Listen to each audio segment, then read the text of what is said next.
Hello and welcome back to Suspended Fanimation. I'm your host, Dennis Bithoulkas, and it's time for a new series, Willow, Season 1, Episode 1, The Gales. Welcome, everybody.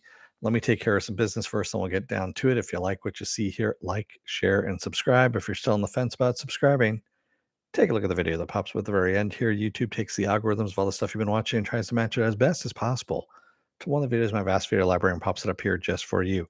And this is this is video 997 is what it is. So three more episodes or three more videos to 1000. So yeah, this is number 997. And if you like it, what you see up there, if you can, please hit that subscribe button down below there. And if you can, also hit that like button, the share button as well. And if you feel lucky or feel like gambling, you hit that bell down below, and YouTube may or may not notify you when I come on live. Best thing to do is go over to suspendedfanimation.com. Take a look at that schedule I have up there. I change it every week. Also have all the links to my social media there and all the links to my pages as well. All right, let's get started, shall we? Spoiler alert, I am going to spoil the episode. If you have not seen the episode, go and watch it. Come on back. This will be a video. You can comment down below in the comment section. Give you enough time to go away, pause whatever you need to do in order to not be spoiled. All right, there we go. So, of course, this sequel is this series is a sequel to the 1980. I'm blanking on 88 movie. Yes, a 1988 movie of the same name, Willow, of course, and it's 20 years later. We have now Queen Sorsha, who, of course, played by Joanne Wally. It was Joanne Wally Kilmer at one point, but of course she got divorced from Val Kilmer, and yeah, so she's back. Of course, Warwick Davis is back as Willow, and that's pretty much it that we got from the original cast so far. Anyway, in this episode, so we see that she is queen of Tir Asleen, is the name of the kingdom, and we are pretty much on the eve of her daughter, or her marrying off her daughter to the Prince of Galadorn. Galadorn, yes, Galadorn, which is the neighboring kingdom. And this alliance is going to bring those two kingdoms together and make it even stronger. There is a barrier that's up, like a magical barrier that is up, to keep the riffraff out, if you will, or keep the evil out and keep it on the other side of the barrier. And supposedly, uh, if you remember from the first movie, we had the child who was, of course, supposed to be the um, I guess you could say the savior of the world, if you will. She's prophesized to do it, Alora Donnan, and she is now grown up, of course. But we find out through this series that you know the Queen Sorsha, in order to kind of put a kibosh on that whole prophecy thing, has pretty much outlawed magic. In the kingdom. We find this out slowly but surely as we're going through this. We get to meet Queen Sorsha's children, Kit, who of course is the princess. She's going to get married off to the Prince of Galadun, and we also meet her son Eric, who is just basically a player. Is what we're going on at this point. And as we're kind of introduced to these children, and we get to the eve of the wedding, which Kit didn't even know was really happening. No one really did. And the kingdom is attacked. And we have a sorcerer who comes in and blows a fog out there. And what ends up happening, of course, is Eric, the son, ends up getting taken. And this kind of prompts them. So Sorsha is also hearing voices. She's hearing Willow's voice that had been warning her about the gales coming, that danger, evil was coming. And a couple of people, of course, get injured in the process. Of course, lots of soldiers die in all of this. and Kit wants to go and search for her brother. Dove, who is the muffin girl, who has been involved with Eric, wants to go as well, but of course she's told she can't. And then there is Jade, who is Kit's friend, if you will. Yeah, someone's always getting kidnapped in this series. Exactly. So the whole story is that Queen Bavmorda, who was in the first movie, of course, who was the baddie, of course, who Sorsha is the daughter of Queen Bavmorda. So, of course, the grandkids are Kitten and Eric. As long as the blood of Queen Bavmorda is around, um, it can be used for nefarious purposes, is really what this is. So, that's the reason why Eric has been kidnapped. Um, so I guess there's going to be some sorcery involved in all of this. And so Sorsha agrees. Kit says, I'm going to go and find my brother. She goes, I'm going to go across the barrier and go and find him. And Sorsha's like, okay, that's great. Take these people along with you. And also, you're going to need to find this sorcerer named Willow. He's a guy that helped me along in the first movie. So why don't you go and find him and do this as well? So they also are bringing along a guy named Borman, who has an outrageously big sword, and knows how to wield it. It's basically he's calling it a cleaver, is what he calls this. And actually, I like the actor who's been playing Borman. I do like him quite a bit. Amar Chada Patel is his name, and actually, he's the one that's the most lively out of the bunch, and has the most acting ability, I guess you could say. And again, this is the first episode, so things are kind of rough. I mean, I know the actress who's playing Jade as well, Erin Kellyman. I've seen her in other things as well, and eh, you know. And of course, Tony Revolori is playing the prince who Kit was going to get married to. Graydon Hestur is his name. And you probably know Tony from the Spider-Man movies, the recent Spider-Man movies. He's been playing, of course, Flash Thompson. And I'm not a big fan of the actor. When he was younger, when I first saw him in the hotel, oh God, now I'm blanking on the movie that he was in. Uh, and I've just got to click on his name because I can't remember what the name of the fucking movie is at the moment. But the Grand Budapest Hotel. There we go. Grand Budapest Hotel. He was great in that, but then afterwards, he's just become kind of I don't know. He kind of forces his acting. I'm not really. I don't enjoy him as an actor, and that's what we're getting. We're getting the kids going on a quest in order to save the brother, and they need to find Willow along the way. So at least I have to say this much for this series in this first episode is we do get the plot moving quite quickly where we find out once they find Willow at the end, near the end of the first episode, we also find out that Muffin Girl, that's what they've been calling her as Muffin Girl all this time, is actually Alora Donnan, who has had her identity hidden from everyone. Again, at the Queen's request, and also Mad Mardigan is nowhere to be found as well because he went off on a quest for something. We don't know exactly what. Well, we don't find that out. I should say that. I take that one back because that's in the second episode. He had disappeared from the realm. We don't know why he disappeared and why he left his kids and his wife, of course, the queen. But we do find out later on. Yeah, it's a spoiler alert on that one. Sorry. But yeah. The first episode, it's okay. I mean, it sets things up. It's and again, this is a common failing right now in a lot of TV series. We have a lot of too fucking dark scenes where you can't see anything that's going on, and they need to lighten up the scene so you can actually see this stuff. Gone are the days where you actually film these things in daylight. I take that back. House of Dragon filmed all their fucking scenes in daylight and then darkened the shit out of them so you couldn't see anything. Same thing here, where they're night scenes, you can't see fucking shit. Even if you turn up the brightness or anything like that, it's basically a black scene. You might as well, it's like Black Panther fighting at under a moonless night. is really what it is, in a dark cave or something like that. So, yeah, um, and yes, I agree with you, Raymond. It is also to, cover up shitty CGI and makeup. Actually, the makeup's pretty good on this. I have to admit the lich that they have, that's actually what the name of the sorcerer is who conjures up the fog. It's called the lich.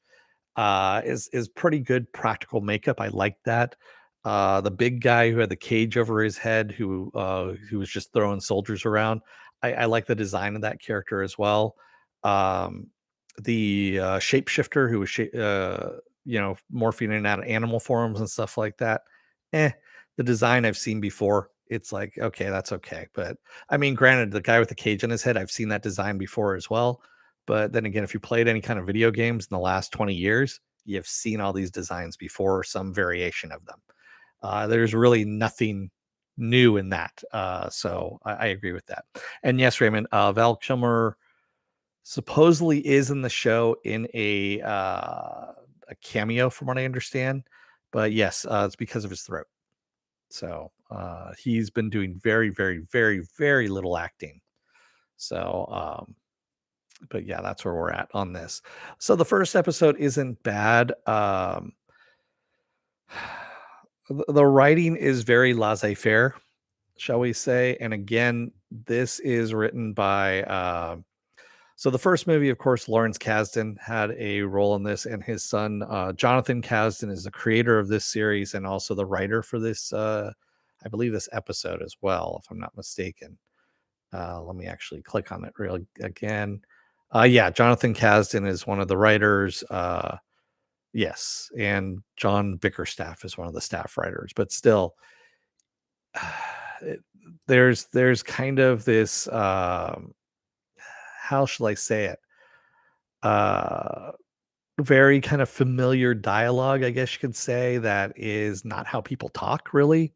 And that's kind of what throws me off a bit in this is that it's very now in the vernacular, I guess you can say, and I understand it. It's to get kids involved in this as well, so they watch it, but it kind of throws everyone else off if you know, you're doing a fantasy movie, just clean up the language a little bit. That's all.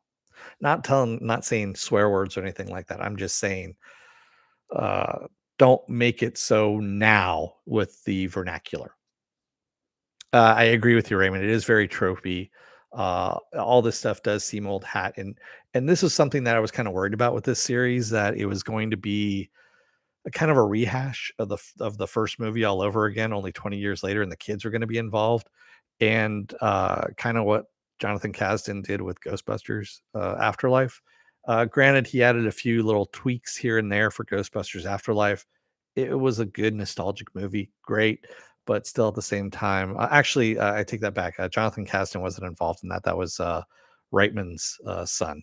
I get all the nepotism stuff mixed up now, at this point. But yeah, same kind of deal. I mean, honestly, if you're gonna work off of your father's bones, I guess you could say, just do some new shit. Bring some new shit in. Bring some new life into it. Do something different. And yeah, is the second episode better? Is what Raymond says. Yes and no is what I can say. Uh, it kind of you get a little bit more.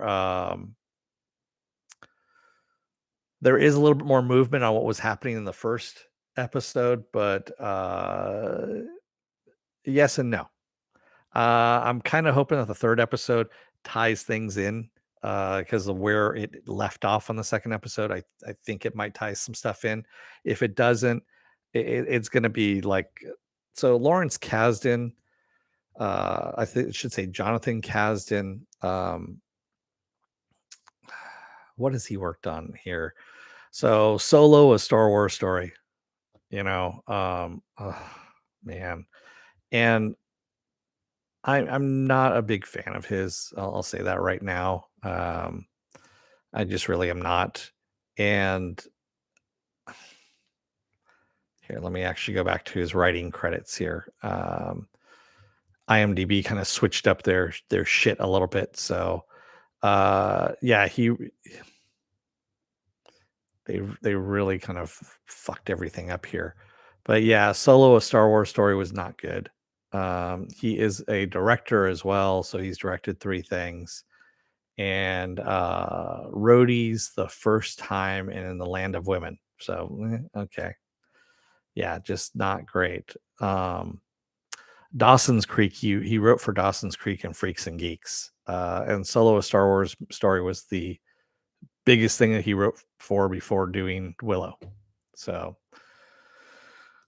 and again, you're not going to get those kind of opportunities unless you, of course, have nepotism involved. That's all I'm going to say on that. And yeah, this guy, if he didn't know somebody in the industry that was really big, I'm fairly sure he'd be at the bottom feeder of the writing pool of the writers' room if he got his foot in the door. And then he'd probably be the bottom feeder of the writers' room of like the Kardashians or something like that. Because yeah, the dialogue is just really weak here, as is the storytelling as well. So yeah. Derpy 501st says Lucasfilm be like somehow Willow returned. Um, no, they actually. So this spoiler for the second episode, we do find out a little bit more about the history between Willow and Queen Sorsha. So that part is actually interesting, if a little bit more fucked up than anything else. It's interesting, and that's kind of what makes that episode better than the first episode, but not by much. That's all I'm going to say. But I'm going to be covering that on. I think I'm going to be doing that Saturday night. I'm going to switch some stuff around because the way of things are planned. I want my 1,000th episode to be most likely a Saturday morning blast off, is what I think I'm going to do. And that's probably going to be on Saturday. So I'm actually going to move that, I believe, from Sunday to Saturday morning where it used to be. And that'll be my 1,000th episode. And then I think I'll move Willow to Sunday, is what I'll do. Episode 2 on Sunday. Just switch those two around. Not a big deal in the grand scheme of things. So, but you can keep a look on the schedule there. Suspended Fanimation. I'll change it up when I decide what I'm doing. So again, not the greatest, not the worst thing I've seen either. Um, yeah, I mean, for me, actually, I'll say this right now: it's better than Andor. uh, not by much. I mean, just like tiny, tiny, tiny bit better than Andor. Andor was just way too long, and honestly, you could have excised all the stuff of Andor out of there and just focused on Mon Mothma and Skarsgård's character, and you would have had a much better story, and you would have only had needed 6 episodes for it. So yeah. Raymond says, "I will not take such slander." Sir, did you watch it? I watched the entire 12 episodes. Raymond, I did. I did watch all those. I'll talk about that on Saturday. And I'll badmouth it some more because, yeah, I mean, I know there's people that love Andor, and supposedly it's adult Star Wars now, and it's the way Star Wars was supposed to be, and yeah, okay, glad you liked it. So I did not, and I can point out a whole bunch of plot holes, stuff that wasn't even. Yeah, but anyway, we're talking about Willow at this point. Um, so yeah, I kind of figured out who she was. uh Muffin Girl, that she was a Laura when she walked through the barrier, which I was kind of confused because I thought Willow's the Nelwyn were on the inside of the barrier being protected, but I guess no, they were on the outside of the barrier. um so yeah, that was kind of weird. No, Mercenary, I've not watched. I've not brought myself to watch Reginald the Vampire. I just can't do it. I haven't been that bored yet. There's so many other things that have been on that, plus it's on Sci-Fi Channel or Sci-Fi, and, I just can't bring myself to do it. Plus, I'm not a big fan of the actor either. I mean, really not a big fan of the actor. So, even though, yes, he's in the Spider-Man movies as Ned, but anyway. Did you mention that? No, I did not mention that Borman was a bone writer. I did not. So yes, we saw that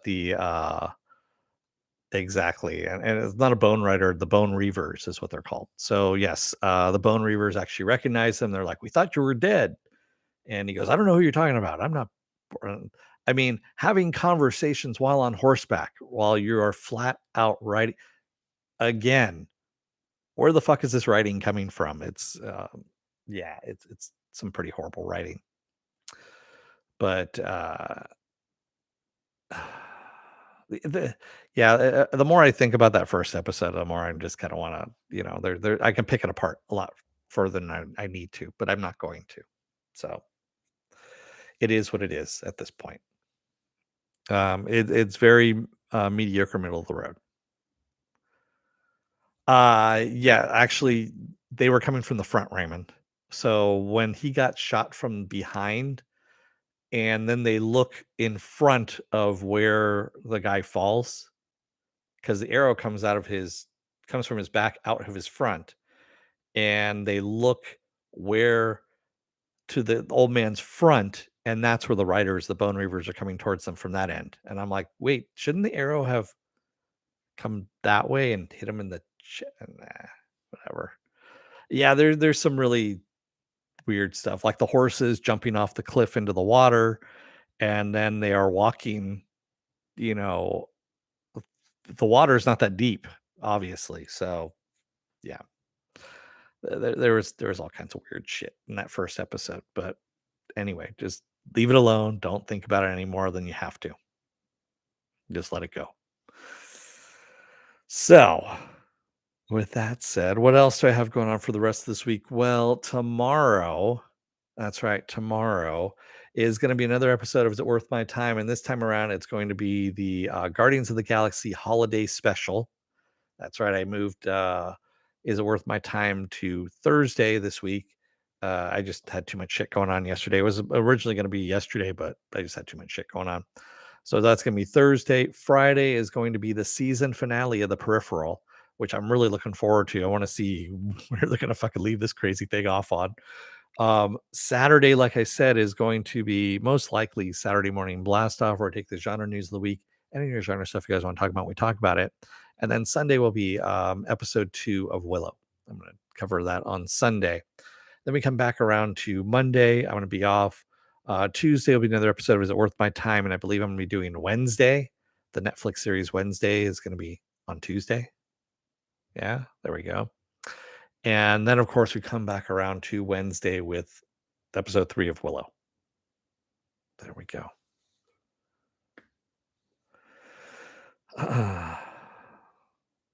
I haven't decided yet, Raymond, if I'm going to be doing it on Saturdays again or not. It most likely will probably fall back on Saturdays. It just depends on shit that I have going on. Honestly, it's been crazy with work and just other stuff going on. So, yeah. And hey, by the way, Raymond, did you get your package? Did you get yeah, your this is the other one that wasn't claimed, but did you get your little Deadpool in the mail? Cool, thank you. I just want to make sure that you actually got him. Perfect. And with that said, I'm gonna let you guys go for the rest of the night. Thank you to everybody joining me tonight in the chat, and thank you if you made it this far in the video. If you're still on the fence about subscribing and you know who you are out there, take a look at the video that pops up at the very end here. YouTube takes the algorithms of all the stuff you've been watching and tries to match it as best as possible to one of the videos in my vast video library and pops it up here just for you. And if you like what you see there, please hit that subscribe button down below there. And if you can, also hit that like button, the share button as well. And if you want to know when I'm going to be on live again next, go over to suspendedfanimation.com.